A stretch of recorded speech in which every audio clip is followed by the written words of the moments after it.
بسم اللہ الرحمن الرحیم، السلام علیکم۔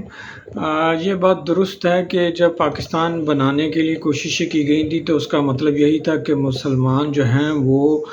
ان کا لائف سٹائل اور ان کی سوچ بالکل اپوزٹ ہے، اور یہ دوسری قومیں جو ہیں یہ مسلمانوں کے اینٹی ہیں، یعنی کہ کافر ہیں۔ اور مسلمان جو ہوتے ہیں وہ ایماندار ہوتے ہیں، بڑے فرض شناس اور انسانی حقوق اور انسانیت کے بڑے تابع ہوتے ہیں، اور فرض اور انسانیت کی بڑی اعلیٰ مثال قائم کرتے ہیں، جیسا کہ ہمارے نبی کریم صلی اللہ علیہ وسلم نے بہت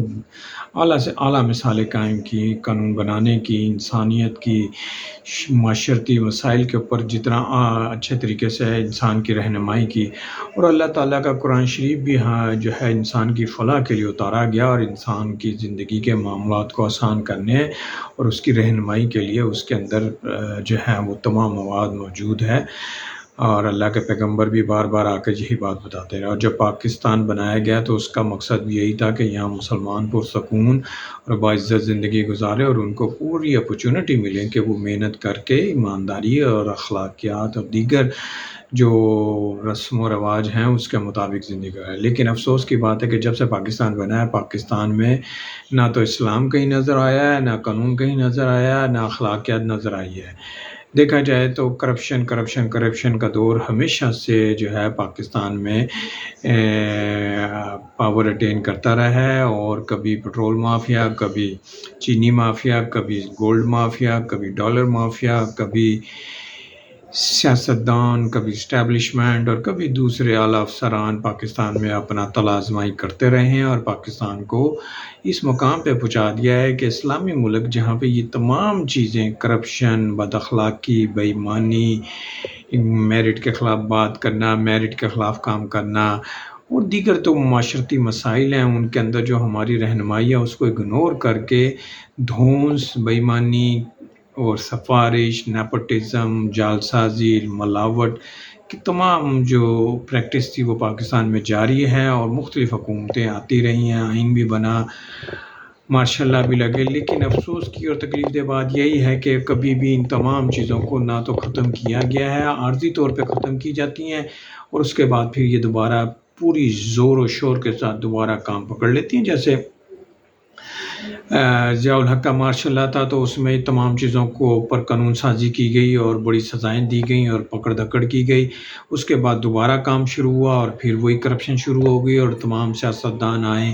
اور اسٹیبلشمنٹ نے اپنی ڈی ایچ اے بنائی، سیاستدانوں نے مال بنائے، سرے محل بنائے، ایونیو، اپارٹمنٹ، فیلڈ بنائی، اور دیگر لوگوں نے بھی اسی طرح مولوی حضرات نے بھی کام کیا۔ پھر مشرف آئے تو مشرف نے نیب قوانین لائے اور پھر پکڑ دھکڑ شروع ہوئی، اور پھر جو ہے وہ کرپشن کا ریٹ نیچے آیا، اور بہت سے سیاستدانوں کو جیلوں میں ڈالا، کچھ راہ فرار اختیار کر کے بھاگ گئے، لیکن پھر کمپرومائز کیا، پھر سیاستدانوں نے آ کر طاقت آزمائی کی، این آر او ملا، اور پھر کرپشن کا بازار عروج پہ گیا، اور تمام لوگوں نے خوب مال بنایا، غریب آدمی غریب سے غریب ہوتا چلا گیا، اور امیر آدمی امیر سے امیر ہوتا چلا گیا۔ ایک دفعہ پھر پاکستان میں جو ہے وہ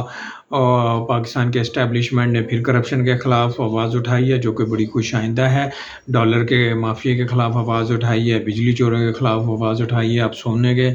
جو تاجر ہیں ان کے خلاف آواز اٹھائی ہے۔ چیزیں بہت اعلیٰ ہیں، لیکن تکلیف دہ بات یہ ہے کہ یہ مستقل مزاجی کے ساتھ قوانین کے ذریعے، عدالتوں کے ذریعے امپلیمنٹ نہیں ہوتی، بلکہ ایک موسمی بخار کے ذریعے یہ کام کیا جاتا ہے، اور یہ موسمی بخار عارضی ہوتا ہے، چند ماہ یا 1-2 سال میں یہ دوبارہ جو ہے ختم ہو جاتا ہے، اور اس کے بعد یہ مافیا دوبارہ جو ہے فیلڈ میں آ جاتے ہیں، اور وہی کام دوبارہ پریکٹس کرپشن کا شروع ہو جاتا ہے۔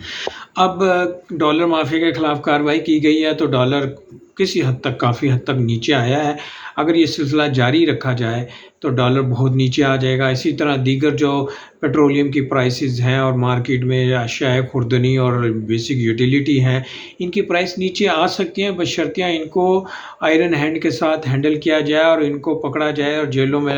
ڈالا جائے اور ان کے خلاف عدالتوں کے ذریعے سزائیں کی جائیں۔ لیکن یہ ایک عارضی کیفیت ہوتی ہے، اس کے بعد پھر مال بنے گا اور پھر جنرل مشرف کی طرح، پھر باجوہ صاحب کی طرح یہ آرمی چیف بھی جو ہیں وہی طریقہ کار فالو کریں گے اور پھر کام ختم ہو جائے گا، پھر سیاستدانوں کی حکومتیں آئیں گی اور پھر کرپشن ہوگی، پھر نہ قانون پہ عمل درآمد ہوتا ہے، نہ عدالتیں اس میں کوئی رہنمائی اور مدد کرتی ہیں، اور ایک یہ ٹینیور عارضی جو ہے نا آنکھ میں چولی کا کھیل چلتا ہے اور اس کے بعد پھر کام شروع ہو جاتا ہے، اور یوں ہی 70-75 سال یوں ہی گزر گئے. اب ہم آخری اشرے میں جا رہے ہیں، یعنی کہ اب پاکستان سینچری مکمل کر لے گا اور کھیل وہیں کا وہیں رہے گا. نہ قانون بنا، نہ عدالت بدلی، نہ سیاستدان بدلے، نہ اسٹیبلشمنٹ بدلی، اور کرپشن کا بازار یوں ہی چلا. عارضی کمی بیشی ہوتی رہتی ہے، جو کہ بڑی عجیب بات ہے. اس کو مستقل بنیادوں پر کام کیا جائے، کرپشن کو ایلیمینیٹ کیا جائے، اور اسلامی ملک ہونے کی حیثیت سے اسلامی قانون فالو کیے جائیں،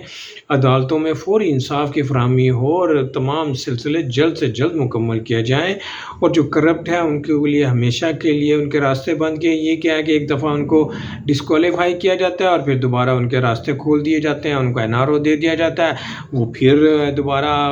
جو ہے وہ نظریں لگا لیتے ہیں کہ میں دوبارہ یہ کام شروع کر دوں گا. یہ تو بچکن نئی بات ہے.